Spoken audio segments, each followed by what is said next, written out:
we're back to the Hugelkultur and Coleman Alderson of Gardens All.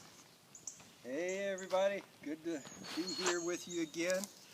I'd like to show you the end result of our Hugelkultur project, and it got a little bit bigger than we thought it would. We started out thinking it might be, just out of the ground, but we sure did love putting in the layers of dirt and then the layers of compost and then the other layers on top of that. I thought I'd give you a little illustration of what we did. It's kind of boring watching people just put dirt on top of something and then something on top of the dirt. So I decided to give a quick explanation. We started off with logs, and these are old logs that were somewhat rotten to begin with. We figured that would help, but they were pretty good size. They ranged anywhere from 8 inches to down to maybe 4 inches or so, and we loaded those in the bottom lengthwise. Then we came across with a series of branches, and the branches came and right here, and then we topped that off with twigs, and these were the fine little twigs that we laid just crisscross, no particular order. Then the dirt that came out of the hole, we began loading that on top of everything. And it started to sort of filter down in, and I got a little concerned that, oh my gosh, it's going to all go down through the twigs and the branches and land in the bottom, and then we'll be out of dirt. So we put a little bit of straw on top of that just to keep the dirt from absolutely going down into the bottom of the hole. And then we started adding a layer of compost, then another layer of dirt, then another layer of compost, and another layer of garden soil, which was a bag product, and it has all kinds of cow manure and all that good stuff in it. Then another layer of compost, and then finally another layer of garden soil. Now I got to say, in between here, we had added organic fertilizer, and that was a combination of feather meal and some bone meal and some other products mixed in between these layers. And as we did it, we also watered in with water, so that as we built it up, we were moistening it as we went along. So now we topped it off with straw today, and we're preparing to set in, ta-da, asparagus. Y'all may remember in part one of this, when we were beginning, we were thinking, oh, we're going to plant artichokes, or sunchokes as they call them.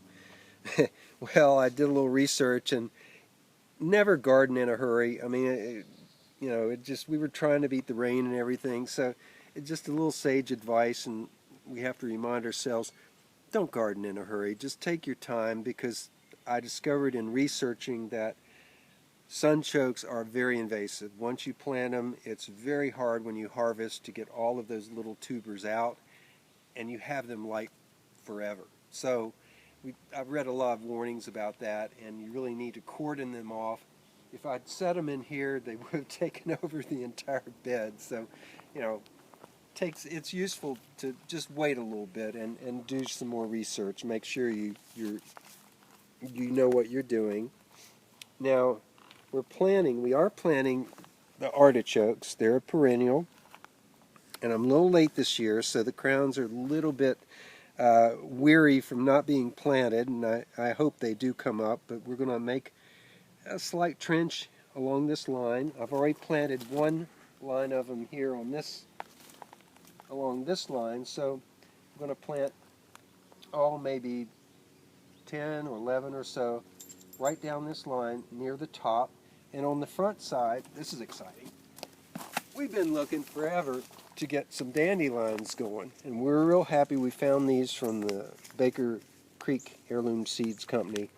And these are herb dandelions. You have to plant them early, like a year before, and then the following year you get to harvest them. And then for fun, we're going to throw in some calendula, just to give a nice beautifying effect. And calendula is a great thing we've written about in several articles on gardensall.com. So we're going to mix in a few calendula they're not going to make it through the winter. So they'll add a little color and give us a nice little front view of the Hugelkultur. Now, all right, now these have been soaking. I soaked these in water, and I have two varieties. I'm a little concerned about the purple. They look a little sad. And what is it? This is asparagus. Okay. These are called asparagus crowns, and they come like this in a package. People have tried to grow asparagus from seeds, and boy, that takes some patience, which I don't have, or the time to do this. So we're going with the crowns, and these are organically grown, which is great. Can you hold them out? Hold Sure. them, see? No, down. Hold your hand down, please. Down like this? Yeah. And you see this has a lot of nice rooting in it. And what we have to do, the guidebooks say for regular planting on crowns, you need to go deep with a real deep trench. And what I'm going to do here, I'm going to make a trench, but it's only going to be about 6 inches. And you can see the layers.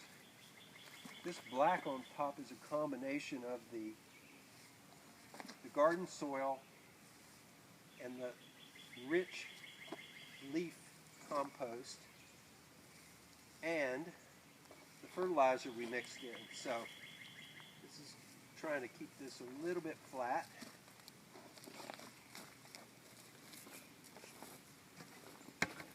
All right, it's time to get our hands dirty. I'm going to put a little mound here, and this will be, these are crowns after all, so they need to set on a little mound. Spread them out like that, and we'll just keep on moving down the line like this. Now for the little purple guys, I sure hope they do well. They're pretty desiccated, but the tips seem solid, so maybe that's a good sign. Like that. We'll alternate.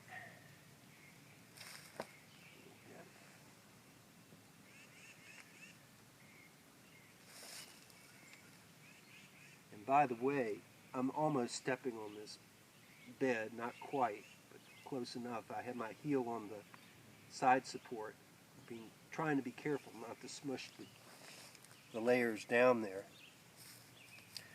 And a purple. And this is how we'll do it. So you guys get the idea of the Hugelkultur bed and how we're going to lay out these. I'm going to cover them over, make sure the crowns are covered, water them in real well, and put a light covering of this straw over top. This has yet to be rained on, so I imagine the bed's going to go down at least several inches just because of the way there's space down below still, and the rain will help this settle down. So, this is our little experiment. First time we've ever tried this. We learn together as we grow, and it's a wonderful adventure, trying new things out. Every garden's different, every gardener's different, and it's a wonderful thing to be able to come out, and this will be next year. These guys they come up, we can't do anything with them till next year, and then it would be a light harvest. But still, it's a great pleasure to come out and pick your own food, pull greens out of your own garden, eat flowers that you've grown yourself. It really is a wonderful, you can't beat. It's like farm to table, and as direct as you can get, other than bringing your plate out here and chewing the leaves directly. But it's a joy to be out here and a joy to be sharing with you guys. We look forward to your comments, any ideas you have about how you're doing it, what you're doing in your own garden. We are just so happy to to be participating with you. Check us out on gardensall.com. Click on the little icon. That'll take you to our Facebook. And we just love to be able to hear from you guys and hear what you're doing and to share with others. It's all about growing together and learning together. So, happy gardening, everybody. See you later. Coleman Alderson for gardensall.com.